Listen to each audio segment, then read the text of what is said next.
All right, we are here. We're back with another episode of Go FUD Yourself. Obviously, I'm here solo today with my friend, well, actually, rest in peace, our friend from Doge.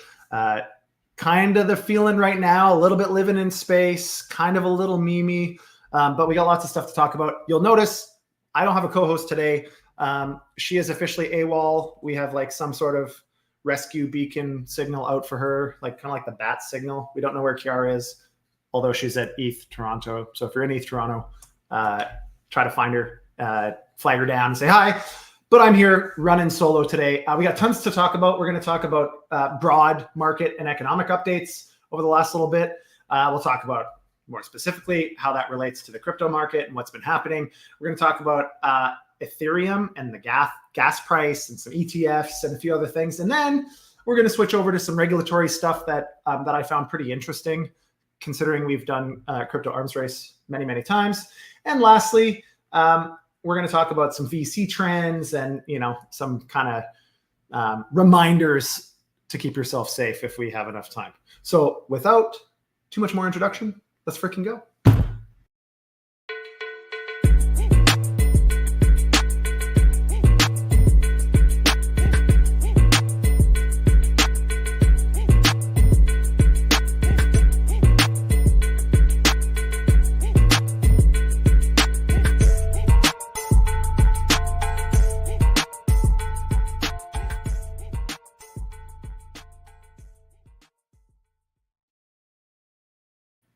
All right, we are back. So first, I think, unless you've been living under a rock, or if you've been doing probably the smart thing, and that is just touching grass and trying not to worry about every little news release or fear, greed publications from the media outlets. If you've been doing that, great. But Asian stocks obviously are expected to have mixed kind of results potentially this week, or mixed expectations about their results.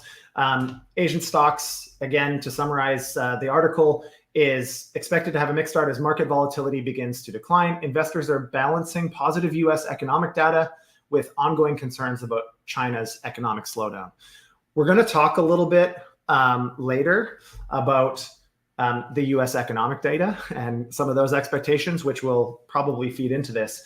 As an example, the Japan's Topics Index rose 0.3%. South Korea's Kospi slipped 0.4%. They're kind of staying a little bit static right now. The market's not sure what to expect, I think.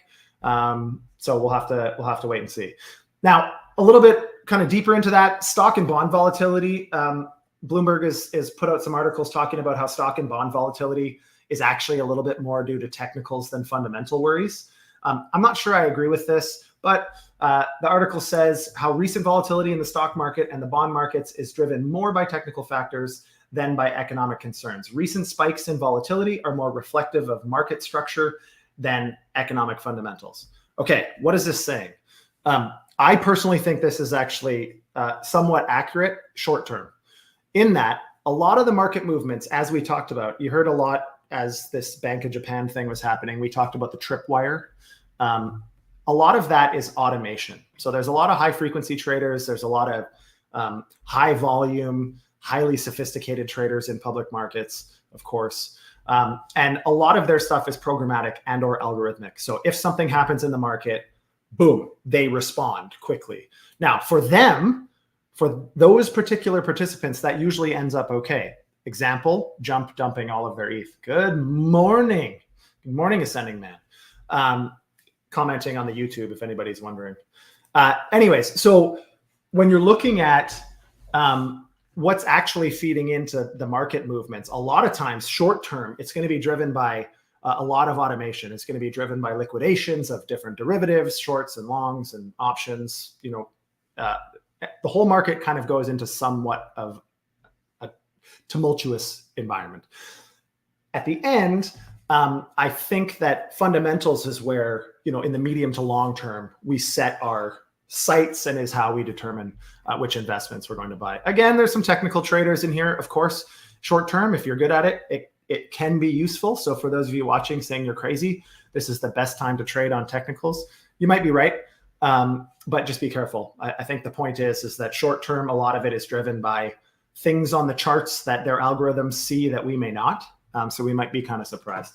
All right. Now, what the heck is going to happen with the market between now and November, December, end of the year? That's like the bazillion-dollar question that everybody's asking. Newsflash, I have no freaking clue what's going to happen between now and December. But the Daily Hodl staff, and in conjunction with Arthur Hayes, suggests that the Democrats may implement policies to boost the stock markets ahead of the November election. So what they're suspecting now, or at least what Arthur Hayes and co are expecting, and Arthur Hayes, I happen to know personally, incredibly smart dude, although some of us sometimes think he has like way out there ideas. He's been proven right way too many times with a long enough time horizon to ignore it. So please take this with a grain of salt, but at the same time, he's a guy that I definitely read his essays and different things and take them pretty seriously. Stock buybacks could also be a key tool in driving up market valuations. A lot of the big companies, if you've heard anything about Berkshire Hathaway over the weekend or over the last week, Apple, they have hundreds of billions of dollars amongst the two of them, 300 billion in Berkshire right now in cash. So what are they doing with all this cash? Who knows?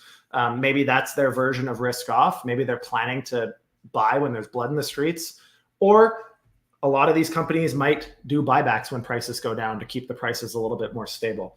All of this to say, probably the number one thing, or at least the top three things that Americans are concerned about right now is the American economy, amongst a few others, of course, geopolitics, inflation, which is into the economy, and then, of course, the border and immigration and all of these other things, crime. But economics is something that probably almost everybody can agree on. We're in a bad spot right now as Americans, if you're living in America like I am, or in Western countries for that purpose. So anyways, long story short, I think we got to be careful. They need to try to show that they're capable of creating positive market environments in order to have a chance at re-election or election, I guess, with Kamala at the top of the Democrat ticket. So we'll have to see. But that kind of starts to weigh the scales a little bit more to positive second half of the year. Does that mean it's going to happen? Absolutely not. There's 10 million things that can stop it. But I'd say net positive sentiment probably from that. Okay, looking at what's been going on with the crypto markets. So Bitcoin, we were all excited last week because Bitcoin recovered, not entirely, but pretty nicely after the major drop. ETH didn't, which is interesting, which we'll talk about in a little bit. But Bitcoin again now has dropped by another 4-ish% since its recent surge, which has led to $156 million worth of additional liquidations. So we talked about this a couple articles ago with respect to a lot of the algorithmic trading and a lot of the derivatives and extra leverage. A lot of those liquidations and a lot of that stuff is programmatic. So once the prices start going down, it liquidates people, which causes the price to go further down, which it kind of becomes a bit of a cycle on the way down, which sucks. It's also the same way on the way up. If you're long and the markets are meant to go down, but they go against you, it's a cycle. The markets will just keep going up because those longs get liquidated. Anyways, to make a long story short, I think this is like pretty standard movement in Bitcoin. There's a lot of people that have some fear. The next article actually is by You Today, and it says Bitcoin extreme fear returns following the market price drop. I think the kind of the fear greed index to me is almost a meme, but it also can be a decent indicator as a part of a much broader analysis. So if you're looking at the short-term kind of movements of Bitcoin, the fear index has fallen again to 20. It was, I think, 14 at its low last week. Usually that signals when fear is the greatest, we're probably kind of nearing another local bottom, hopefully. Now, does that mean we're at the local bottom? No, just because we're fearful doesn't mean that we're not fearful for the right reasons. So just keep that in mind. Don't all in everything in risk assets right now because we think the worst is over. I'm not so certain the worst is over. Some other things that are kind of building into the fundamental value long-term of some of this stuff is ETH and what's happening on ETH, what's happening on mainnet, what's happening with validators and miners on Bitcoin. ETH, the median gas price on ETH hit a 5-year low. Wow, that's exciting on a few fronts. It doesn't necessarily mean that Ethereum is struggling, but it does mean that some of these efficiency measures, a lot of the L2s, et cetera, are creating efficiencies on Ethereum that is decongesting the block space a little bit and keeping the gas fees down nicely. Now, some of the challenge with that is miners obviously aren't making or validators in this case, aren't making as much money. And when the validators or the miners aren't making as much money, it can turn into a challenging imbalance. If they're not making enough money to deal with the tech costs, it doesn't matter how many extra transactions we're doing. They're not making enough money to substantiate having big operations of validating and mining. So something to pay attention to. I think this article in particular says this decline is attributed to lower on-chain activity in conjunction with market optimizations. So pretty much it's left it open to many things contribute to this. I think net, it's good for me as a trader, but we have to think, where is that kind of imbalance zone, I suppose, for gas prices on ETH to make validating still a viable option. Positive news, though, on the ETH front is the ETF has seen its first positive net flows week. So we talked about net flows early last week into the Bitcoin or into the Ethereum ETFs, just because the price had dropped so sharply. Everybody was trying to buy the dip, so to speak. Well, it turns out that wasn't just us opining on that. It turns out that there was net inflows for the week of nearly $18 million of net inflows. So there was more people buying the dip than there was panic selling in the ETH ETFs, which I actually didn't expect. I thought we were going to see all of these people that they're holding the ETFs in their 401ks and on their corporate balance sheets running for the hills. But turns out, just like Michael Saylor is trying to buy more Bitcoin when the Bitcoin dips, $2 billion he's raising to buy more Bitcoin, I think. Turns out ETF investors in the US are thinking something somewhat similar. So again, we're talking a heck of a lot about this. Is the market going to go up? Is the market going to go down? Are we positive, bullish, bearish? What are we thinking? I mean, to sum up, at least on current market conditions, I think short term, especially based on technicals and automation, we might be in for some more pain, because I think there's still a lot of froth left in some of these markets. There's still a lot of leverage. The fact that the Bank of Japan has come out and said they're not raising rates again, which we'll talk about in a minute, means that investors are probably levering up again on that same carry trade, just with different parameters in mind. So we'll have to see what happens with all of that. But on the regulatory front, we're also seeing some, I would argue, some interesting news. The first one is Venezuela blocks Binance amid the presidential election dispute. Now, there's a whole lot of backstory to Venezuela and kind of their economy, and we don't have time for that, nor am I by any stretch an expert on that. But all of that to say, Bitcoin and digital currencies in times of turmoil, which is what's happening in Venezuela, if you've seen on the news, usually is a way that the citizens find individual freedom. Well, both X, formerly Twitter, and Binance have now been blocked in Venezuela, which again is somewhat of a totalitarian approach to controlling the population when they're turning against you. I mean, it's interesting that any government is trying to block this type of thing, especially now that we know how relatively easy it is to access this stuff.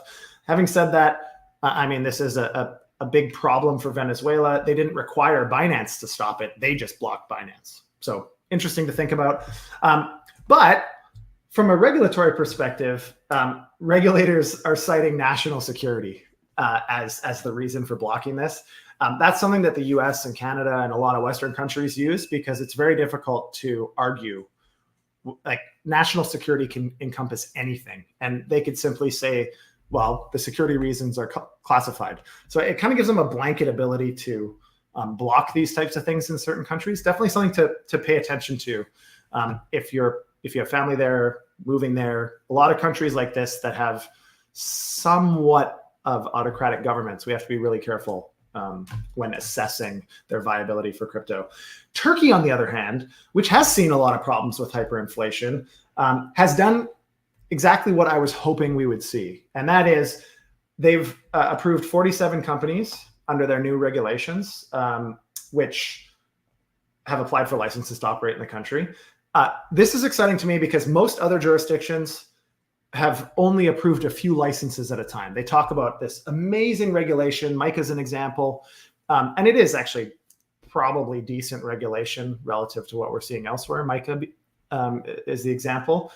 That being said, it's very, very difficult to get a license. And that's a huge problem for existing businesses in the space. Turkey, on the other hand, seems to be signaling that, even though they have really stringent compliance measures, there's a lot of companies that are looking to tap into Turkey's economic markets, and they are making a path to approvals relatively clear and straightforward. That's exactly what I'd hope to see elsewhere. I don't know enough about the regulations in Turkey to opine on that, but the point is this, at least they're trying to deal with one of the things I'm most concerned about, and that is, okay, regulations come in, we have some rah-rah, we're happy. That being said, can anybody get licenses or get approved for it? Who knows what happens to all the existing businesses that are going concerns? That's kind of been problematic, in my opinion. Seems like Turkey's given us an example. One other kind of weird thing on the regulatory/legal front, and this kind of comes into the programmatic and algorithmic risks that I talked about in the technicals of a lot of these assets. But Celsius has filed a lawsuit, I think for $3 billion. I can't remember the exact number, but Celsius has filed a lawsuit against Tether. Essentially, they're demanding billions of dollars from Tether, raising questions about the financial stability and legal standing of both companies. Essentially, there's loans and collateralized positions between the two firms, which led to a bunch of liquidations against Celsius. This, I think, has a lot to do with times in the past. Of course, it has nothing. Celsius is bankrupt currently. That being said, I think they're grasping at straws a little bit and trying to blame Tether for their liquidations. They were over levered. They didn't manage their leverage properly. Is my position, not an attorney. I don't have all the information. That being said, I think one of the benefits and the curses of increased regulation is litigation. It's awesome because you have there is someone that you can try to hold accountable. But in the US, everybody wants to litigate everything, and we might see FUD the boat. Hey, I am trying to be somewhat positive. I said net positive on the second half of the year. Very comfy. Come on. Anyways, yeah, it is a little fuddy. I think my point here is let's just be careful. But again, regulation is a double-edged sword. It's awesome because obviously, like I said, there's someone to hold accountable. It can be a challenge because a lot of these companies can be weighed down. Tether, as an example, for a long time with lawsuits, it could be very expensive. Even if they win, it's definitely prohibitive for new entrants in the market seeing this as kind of what happens in a quasi-regulated environment. So hopefully they can figure that out. In other news, again, if you weren't living under a rock over the weekend, Ripple has effectively won its case against the SEC, or settled its case. I think they had to pay $150 million in total fines, which is dwarfed by the amount that they've already spent in legal. And they have to agree to not do anything that breaks US securities laws, going forward, which is pretty straightforward. But it does allow them to move forward with a lot of the incredible developments on Ripple. I've never really been an XRP maxi, but I have to say they had a strategy for the last few years of trying to take this regulation thing head on. And they seemingly are being able to do it. Now we're talking about oil and resource trades being settled using Ripple. All the US banks can take Ripple as payments. Now Ripple is talking about RLUSD stablecoin on the XRP ledger and on Ethereum. So what this article says, Ripple has started testing its RLUSD stablecoin on the XRP ledger. and on Ethereum, aiming to expand its use cases across different blockchain networks. This aims to bridge liquidity across networks, which is kind of interesting. An argument can be made for other stablecoins also bridging liquidity, but this could be one of the first scaled examples of something with a home base on Ripple. So I think they're trying to increase their interoperability amongst obviously other blockchains, Ripple, which will make a big difference, of course, in terms of their scalability of Ripple in general as a payment, as a means of payment. I think this is really positive. Ripple's kind of been dumping a little bit over the last bit. I haven't looked today, but Ripple had been dumping. I think it was very much a buy the rumor, sell the news. They got off their case. Everybody thought the markets were going to go up, so they dumped a little bit. But I think if anybody's paying attention to the amount of settlement that could happen on the XRP ledger, I wouldn't sleep on it. It's pretty interesting. I have no idea how to value that, so I don't know if it's undervalued or anything at the time. But I think from a utility perspective, a long-term fundamental perspective, they're really starting to build some momentum. Ripple is, which is pretty exciting. All right, we're going to turn quickly to some of the VC metrics for the week, venture capital metrics in the space. Not just for the week, but in Q2 of 2024, Crypto News is reporting venture capital funding in the crypto space reached 2.7 billion in Q2. So 2.7 billion of net inflows into venture capital in crypto land. VCs are obviously, based on this, still bullish long-term on crypto opportunities, but there's kind of a catch. And the catch is, even though the amount is staggering at 2.7 billion in deployed capital for our tiny little space, but the number of deals is significantly going down. So digging through the dust on that one, more or less what it signals is that they're doing larger deals, probably more leaning in the Series A category. That's where a lot of the money's going, to a lot less people.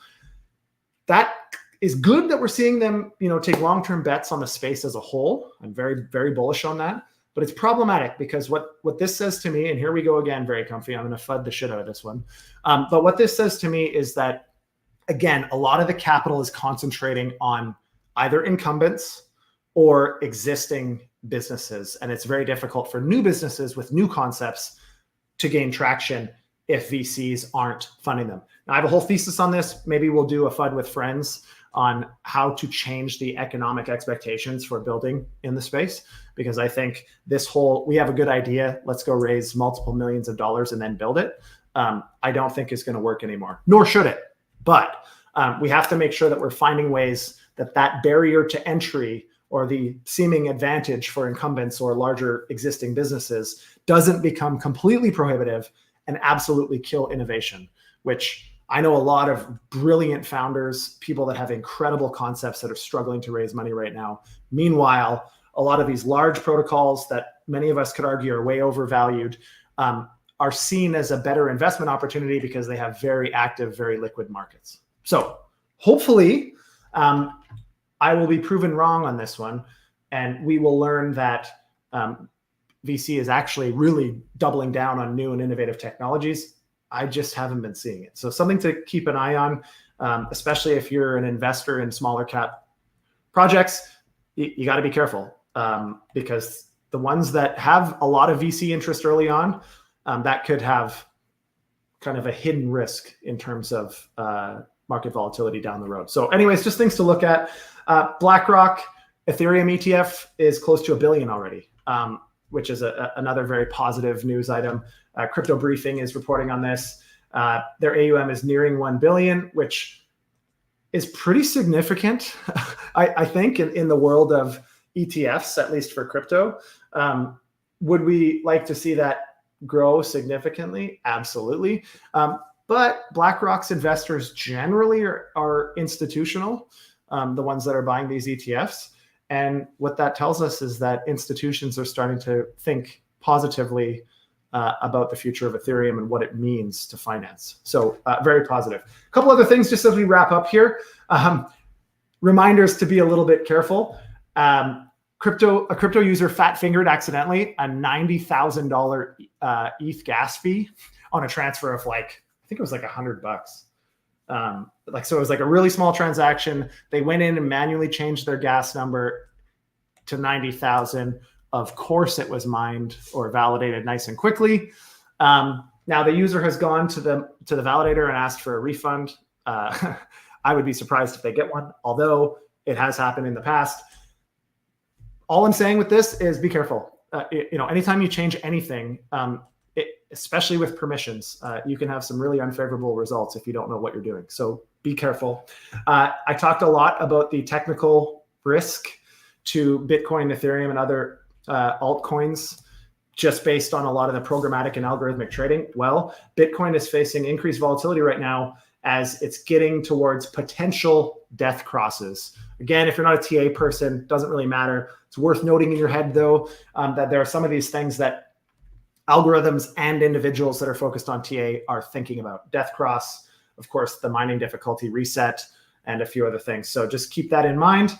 And lastly, I'm going to end on two positive notes. First, Blockonomy produces an op-ed that says the wall of money could hit markets, could hit the crypto markets anytime. It argues that a significant influx of capital could hit the markets, potentially driving major price movements. There's a lot of sideline capital, both in traditional finance, as I alluded to with Berkshire and Apple and many other companies that are cash rich on their balance sheets. Same is kind of the case. There's a lot of stable coins increasing market caps in the crypto space, which is pretty exciting.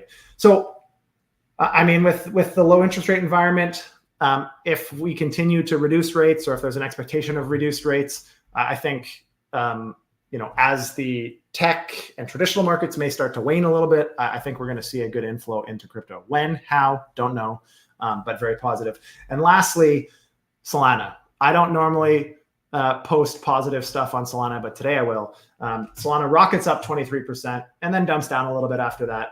But what's interesting is that there's renewed investor interest in Solana, including the launch of new DeFi projects and at least some hints towards a future where Solana could rival Ethereum by way of enabling L2s or by way of creating kind of sub networks or sub chains, however you want to talk about it. All of that to say, from a fundamental perspective, I think Solana is finally starting to back, or at least publicly starting to back, their incredible market cap, which I believe is pretty high, with some actual evolution in their technology that investors are excited about. So just something to keep an eye on. I'm not super long-term bullish on Solana myself, because I really have no idea what the actual value is right now if the meme coin craze goes away, which it may. But that being said, there is a lot of positive news, I think, net positive for the second half of the year, especially for the space. Short term, though, be careful. Make sure you do your own research. Not financial advice, but stay safe. We'll be back on Friday with a FUD with Friends. We will release more information about FUD with Friends. If you liked the solo show, let me know. Kind of went pretty quick. Maybe that cadence is a little bit better. Go through more stuff quickly with less banter. Although I think we all love when Kiara is around. But maybe we'll do some more intermittent shows, solo episodes. Let's see. So if you like it, comment. If you hate it, comment. Send me a DM or comment right on the YouTube. Other than that, we're a live show Mondays, 12:30 p.m. Eastern. Fridays, every second Friday for FUD with Friends at 12:30 p.m. Eastern currently. Like, share, subscribe, press the bell, do all that stuff. And with that, I say to you today, go FUD yourself.